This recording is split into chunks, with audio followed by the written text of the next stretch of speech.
411 Live. Where you can learn about issues that affect us every day. State of world, 411 Live. Real people, real talk. Made to help people in our community in every way. For your girl, 411 Live. Milwaukee is one of the worst states when it comes to domestic violence homicides. I was looking at a statistic the other day, and it said 1 in every 6 domestic violence homicides occurs in Wisconsin. And it also said that women of color are about 2 times more likely to be killed by an intimate partner than a white woman. And I'm not even talking about domestic violence or intimate partner violence without a death. That's another number, and it's a much bigger one. Hello, everyone. I'm Beverly Taylor, and this is the 411 Live, Real People, Real Talk. Today, we're going to talk about unmasking intimate partner violence. And I have some terrific guests with me today. Samantha Collier and Shawn Muhammad. Yes, ma'am. Thank you both for being here. Thank you for having us. Samantha is the founder of Team Teal 365, which is a survivor-driven organization to help, assist, and empower victims of sexual assault, right? Yeah. And then Shawn is the associate director of the ASHA Project. Yes, ma'am. An organization that's been around for a long time in Milwaukee and has truly made a big difference. And you also spearhead some of the men's programming, which engages men in the fight to stop violence against women. Absolutely. So, again, welcome. We have so much to talk about. I know during the pandemic, domestic violence was off the chain because we were all kind of cocooned inside our homes and stuff like that, and different things. Stress levels were really high. Absolutely. A lot of things were going on. I'm sure the numbers have come down, but it's still too high, and it's still going on. Absolutely. The work that you do, I think, my lens, right? Definitely. The work that you do, it takes a special person to do this. Because you are dealing with people in their most vulnerable state. Trauma is high. And doing that all the time can wear on people. And I find that people who are able to sustain and continue on are usually the people who say, I know what you're going through. Yeah. I get it. We say, okay, be empathetic and walk in their shoes. Well, I can try to walk in their shoes, but I'm not getting there. But if you've experienced it or just touched it a little bit, then you know. And if you know, they feel it. Yeah. And then that connection is bigger. Okay, so I say all that because I want to get to your backstories. Okay. That's good. So Samantha, when I read about your organization, Team Teal 365, survivor-driven organization. So that lets me know you've been there. Yeah. What's happened? One of the biggest things, thank you, Beverly, again. At least you understand the sensitivity of this conversation, right? What's happening is that being a thriver of sexual violence and also domestic violence, I had a mission, right, Yeah. over 16 years ago. My organization started out as a LLC. We're now a nonprofit for the last 5 years. Excellent. Very grateful, and that has everything to do with my self-care, my intentionality, the faith, and also sticking to our mission, not just sticking to what funders say or don't say or fund or don't fund, really sticking to the survivorship of the people. I just never saw a black woman or a black face talking about sexual violence or domestic violence. So God created it through me, and we've been here planting seeds for the last 16 years. But what I'm seeing more and more, Beverly, is, again, the teens. Our teens that's dealing with the dating violence, right? February is actually Teen Dating Violence Awareness Month. Some people don't even know that. It's not just Black History Month. Yeah. 1.3 million of our teens in the U.S. is dealing with dating violence. And that goes from domestic to sexual to cyber, so it's things like that that's happening. And at this per moment. We're inside of schools, group homes. We speak on multiple boards. 72 counties of Wisconsin is dealing with sex trafficking. So just always being at the pulse of things, bringing that other energy. Not the down and out, woe is me, I'm burnt out energy. Team Teal never has that. Yeah. We always have the effortless, thriving energy, because in this anti-violence work, you don't see that a lot. So we do that top notch. And I'm grateful that God uses me in that way that keeps our mission integrity driven. For you, because you have had this experience, and I don't know how young you were, and I don't know what you feel comfortable revealing. Oh, no, definitely, Beverly. But, you know, being in that, does it...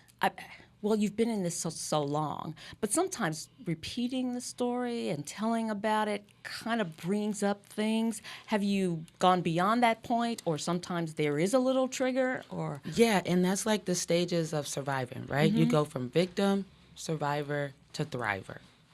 And there used to be a moment when I would cry about my story, right? But now I'm dealing with people where we both can't cry. You know, the survivor and I can't cry at the same time. She's trying to comfort you, right? So it's understanding coming from a full cup. Yeah. And that conversation doesn't happen all the time. And that's where advocacy and wellness are friends. Yeah. They're not separate. You know, if you're doing advocacy, you need to be well. You need to take care of yourself so that when you do get triggered, you can make sure that you use your resilience. Because, again, yes, I was molested as a child, raped as an adult, and then went into domestic violence relationships up until I was 29. Oh, wow. So now I'm 45 and a mother of a 6-year-old. So I'm grateful just to have that journey, right? And understand that, yes, when you are in this vulnerable state, even as an adult, you can have unhealthy relationships. And that's why, again, one of our biggest foundations with Team Teal is talking about the unhealthy versus healthy relationships. Because once you're able to know the difference of those two, you can balance more when it comes to triggering and coping. And creating those healthy relationships, because a lot of us, you know, don't know what healthy is because we were born in violence. Right. And then that was clapped as if unhealthy was the way to live. And now it's not so much as learning. We have to unlearn so much that we were taught. That's just like self-care. If you ask men or black women over the age of 45 about self-care, they know about it. But it didn't start until maybe 10, 12 years ago. Yeah. Yeah. Big Mama wasn't talking about self-care. Right. The aunties on the porch wasn't talking about self-care. But now we're pushing that mental health into the conversation. So if I'm not healthy, anything that I'm pouring out isn't going to be healthy. So that's very important to take care of myself as a thriver, as an executive, as a mother, as an advocate. Because if I'm not good, anything I'm pouring out ain't good. Yeah. And Shawn, Brother Shawn, as you're affectionately called, Yes, ma'am. you know, she touched on something, whereas it's knowing the difference between a good and a bad relationship. And you work with men who are perpetrators of Yes, ma'am. domestic violence. Yes, ma'am. And I would imagine that for a lot of them, the examples that they had were not very good. Absolutely. You know, to horseback off of what Sam said, you know, I'm not going to piggyback. Cause, Come on. We'll do that with no pig. Come on, brother. you know, but, you know, I teach them that they have to unlearn their behavior. Most of what we perpetrate is just learned behavior. It's what we've seen growing up. It's what we've experienced, you know, and we think that is right. Yeah. It's all that we know, you know. They don't know anything else. So I have to show them a different picture, you know, and I have to put into them something that they're not used to getting, something that they may never heard of before, something that they never experienced before. I have to model a different behavior, and I have to give them different knowledge to replace what went in before. You know, when I talked about the numbers, and for women of color, they're twice as likely to be killed by an intimate partner than a white woman. Mm-hmm. And then, you know, where there's no death and the violence, there is that violence. And I'm just wondering, why so high? Why is there such a difference? Some of the things that might be fueling that. Is it poverty? Is it cultural? What is going on? It's all of that. Yeah. It's poverty, some of the music that we listen to, get desensitized by things that are going on social media, certain movies that we look at, you know, it's all of that. It's a combination of all of that, you know. And we have to, you know, the scripture says it like this: our people are destroyed for a lack of knowledge, right? So if they're an empty vessel, what they're seeing on social media is what's filling them up. What they're listening to in their on their ride to school, videos they're watching, that's what's filling their cup, you know. And whatever comes in is going to come out, you know. And a lot of it, what's going in, is negativity. Yeah. And I would have to agree with my brother right here, because, and also what's going on in the homes is very much unsafe, right? Absolutely. Because people are dealing with financial abuse, and they don't even know it's financial abuse and domestic violence, because if one person is controlling all the funding in the house, got the keys to the car, got the food in the refrigerator, so where are you going to go? Right. So, And that's a big thing of, you know, people will say, well, why don't you leave? Why are you still there? But there are a lot of factors. Beverly, Number of one of the factors. biggest things is having a plan. Yeah. Right. Because if you're dealing with a domestic situation, the first thing your abuser is looking for you to switch up. Right. Don't you switch up that routine. Right. Don't you pack a bag and run out with the kids. You know, I know so many when stories you're in the like most that. danger. That's when you're in the most danger, and then you call one of us, and you know what, Beverly, we don't have a shelter for you to go to. Right.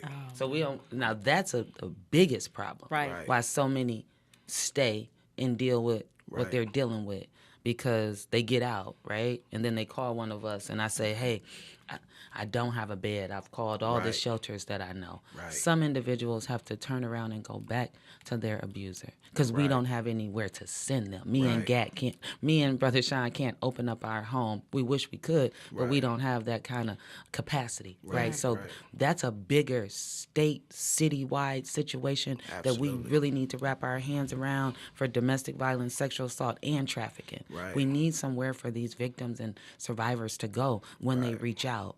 They need to know that there is a place, because so Absolutely. many, they're like, where do we go, Sam? Who do I call? Right, right. And then, you know, most victims are different. It's not like one size fits all. You'll have some victims who may be religious and say, hey, I don't want to divorce my husband. Some victims may just love him. You know, they just want the violence to stop. Some may say, I'm staying because of the children. Some may say, hey, this is the breadwinner. I don't have any money. If I leave, what am I going to do? You know, so it's a number of reasons why women stay. Yeah.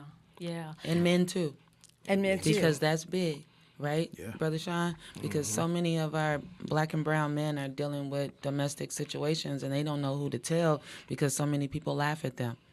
Absolutely. You know, they say, what do you mean you're dealing with domestic violence? What do you mean you were sexually assaulted? So understanding that gender, too, and having that open conversation of safety is really important, so that more black and brown men can report and let people know what they're dealing with in their homes with their partners, because that's really important, because that conversation gets rolled out, too, when it comes to our men and young boys. Yeah. Right. Does it look the same? It doesn't, and that's why we need men like Shawn and other men in the anti-violence movement, where men feel safe enough. Yeah. They might talk to me because of the social capital that we have, because of the relationship that we have. Right. But once it comes to healing, I need to introduce this survivor male to another male that's going to help him. Absolutely. Because I'm a woman still. And men need to help men. And men need to advocate with men, right? Absolutely. Without it being a shame. Right, Because that right. comes up a lot.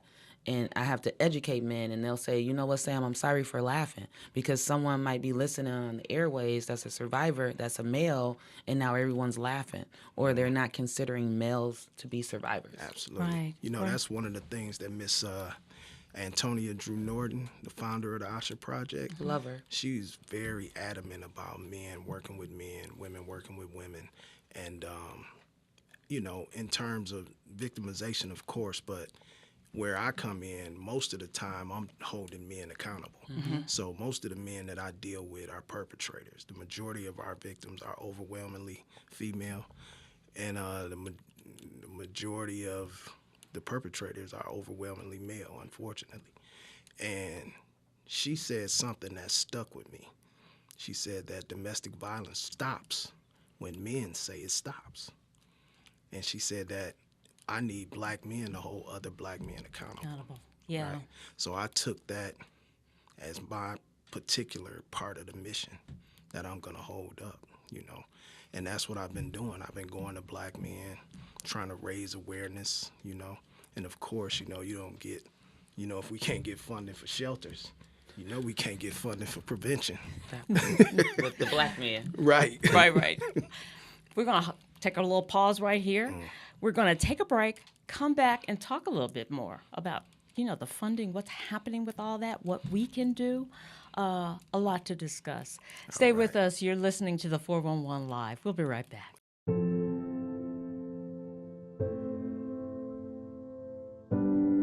Okay, so before we come over, can I ask a few questions? Yeah, sure. Do you have any pets? Yes, we have a dog, but she's little. Do you have any unlocked guns around the house? We do have a gun, but it's stored securely, locked in a safe that the kids can't access. I appreciate you asking. Yeah, of course. So does Friday work? Sounds good to me. All right, we'll bring pizza. I debate all day. It's what I do.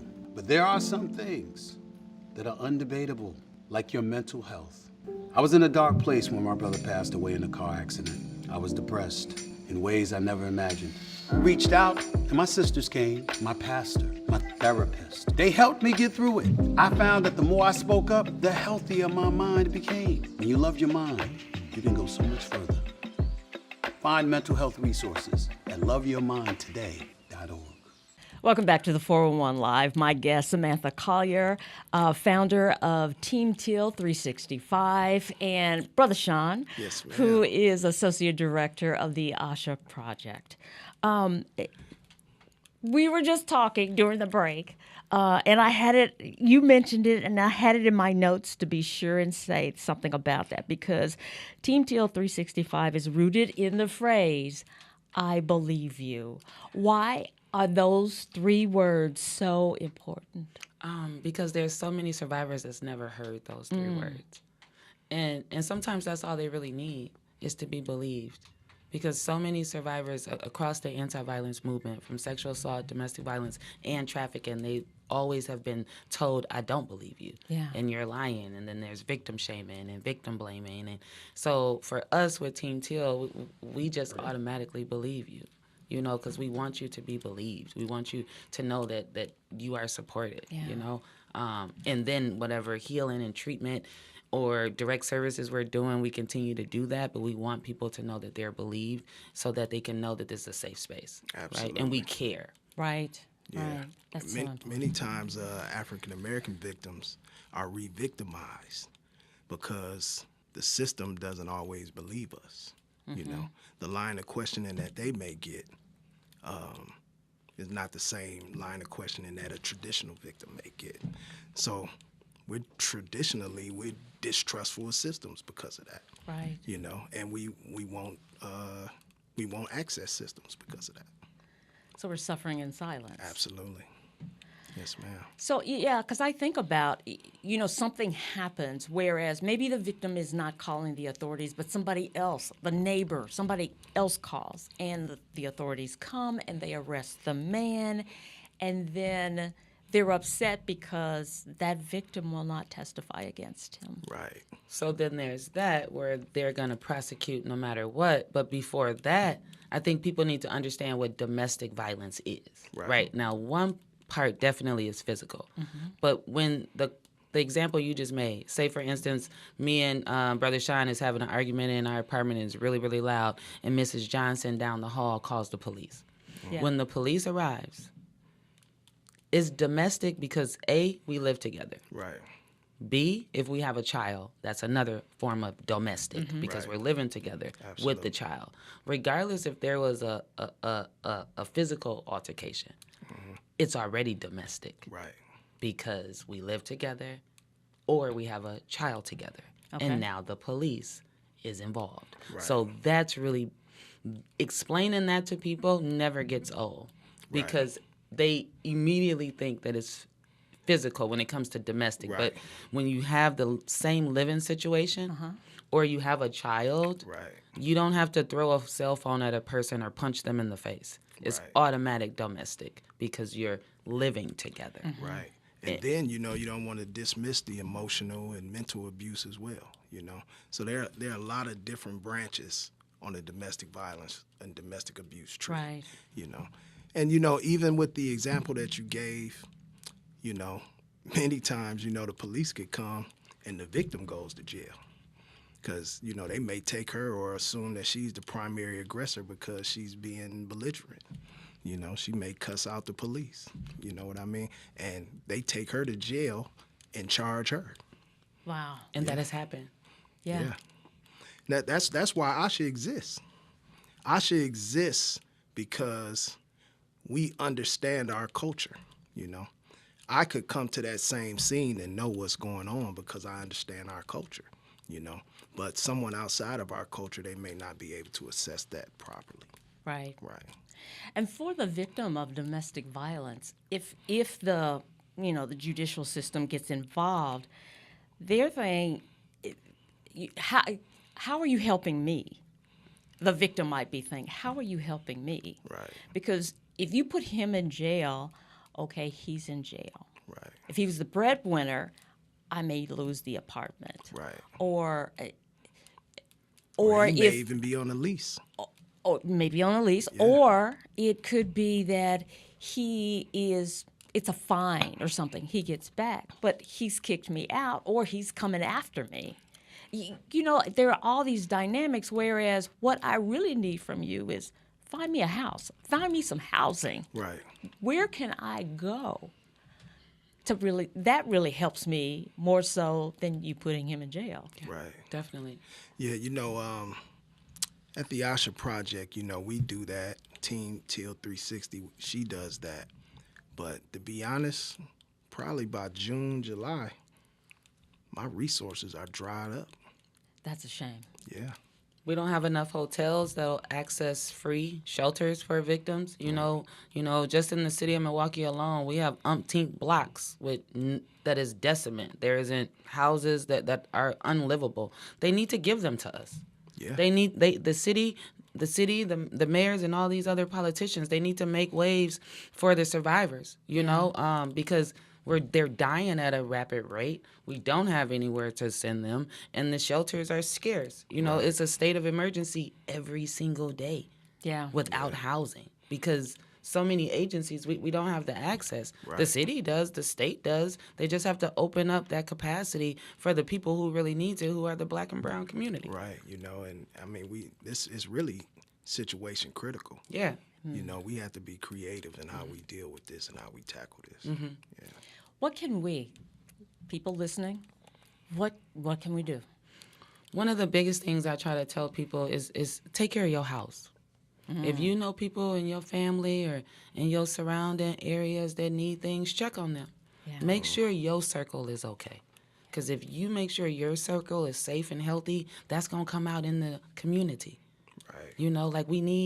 We need homes that's safe. We need people that's working together, right? Really asking questions about healthiness. Really asking your teens about these different relationships and kickbacks. Mm-hmm. Where are you going? Who's there? Different attitudes and behaviors in people. Watching who's calling on the phone and FaceTiming and the time that they're spending. Right. No person should be calling me 72 times a day. Let me breathe. Yeah. Let me breathe a little bit.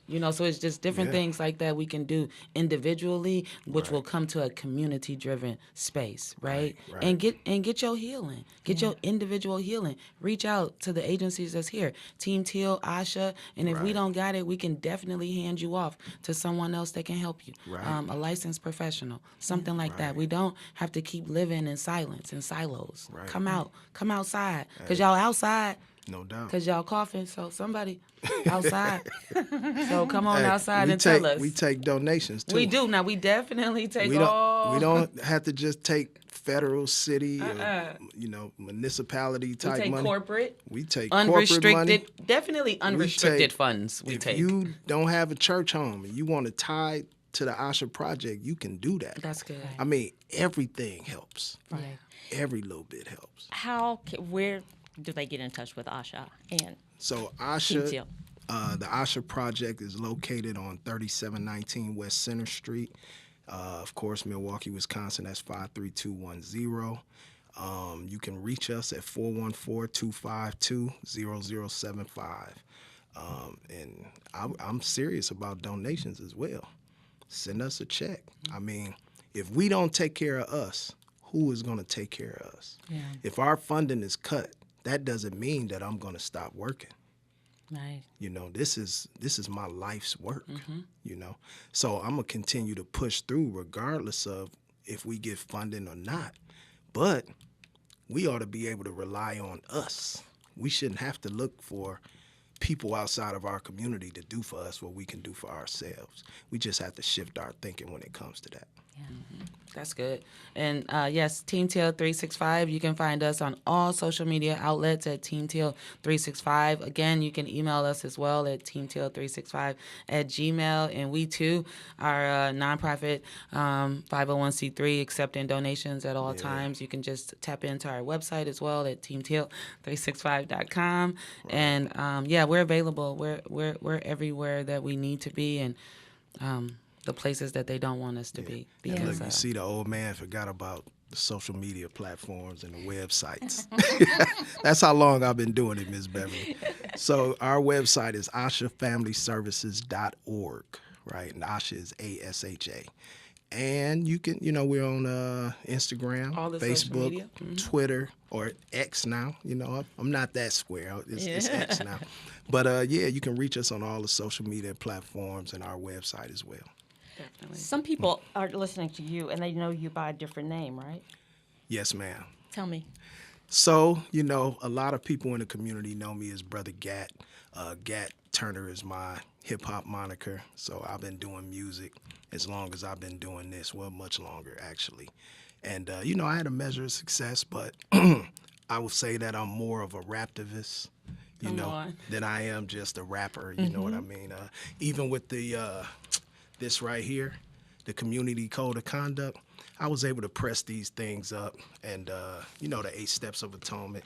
I was able to press this up, but from sales from my recent project, you know, and I've always done that. Whatever money I've made off music that I've made, I've used it for the mission. Where can they tap into your music? Okay, I'm on, you know, I'm on Spotify, I'm on Apple Music, all of the social media platforms, but I actually sell it, and you can go download it at my Bandcamp site, so which is Bandcamp, bandcamp.com/Gat Turner, GATTURNER.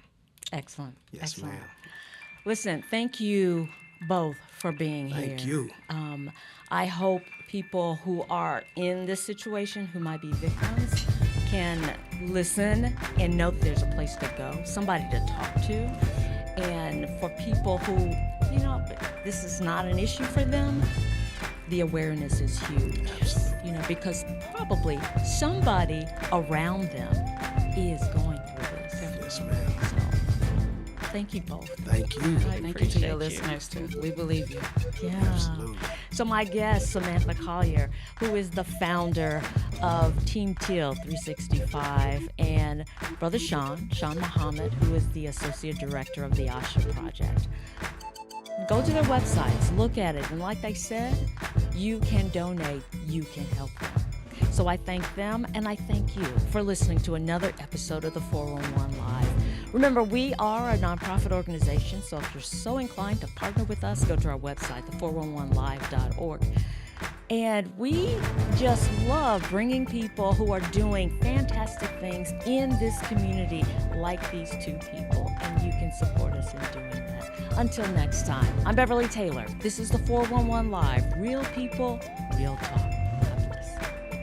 If you would like to check out past episodes, there are many ways. Go to your favorite podcast platform. Follow us on Twitter and Instagram. Like and watch us on Facebook. Watch and subscribe to our YouTube channel. And if you have suggestions for future episodes, go to our website, the411live.org.